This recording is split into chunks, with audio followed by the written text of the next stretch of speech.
வாழ்க வையகம் வாழ்க வையகம் வாழ்க வளமுடன். குரு வாழ்க குருவே துணை. மனவளக்கலை உறவுகளுக்கு கோபாலின் வணக்கங்களும் வாழ்த்துக்களும். அருட்தந்தை வேதாத்ரி மகரிஷியின் மனவளக்கலையை பற்றி தினமும் சிந்தித்து கொண்டிருக்கின்றோம். சுவாமிஜி அவர்கள் எழுதிய வாழ்க்கை மலர்கள் என்ற நூலிலிருந்து ஜூன் மாதம் 6ஆம் தேதி சிக்கனம் சிந்தனை சீர்திருத்தம் என்ற தலைப்பில் சிந்திக்கவிருக்கிறோம்.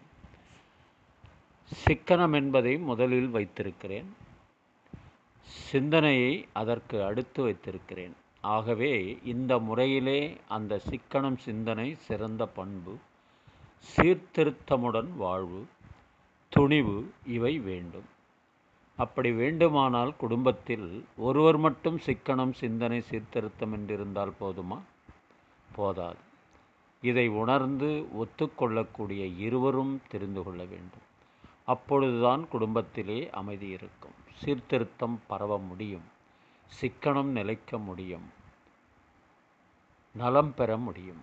எனவே அந்த முறையிலே சிக்கனம் சிந்தனை சீர்திருத்தம் இவையெல்லாம் குடும்பத்தில் நிலவ வேண்டுமானால் அந்த சிந்தனையாற்றல் பெருகுவதற்கு மனவளம்தான் வேண்டும். அருட்தந்தை அவர்கள் வாழ்க வையகம் வாழ்க வையகம் வாழ்க வளமுடன்.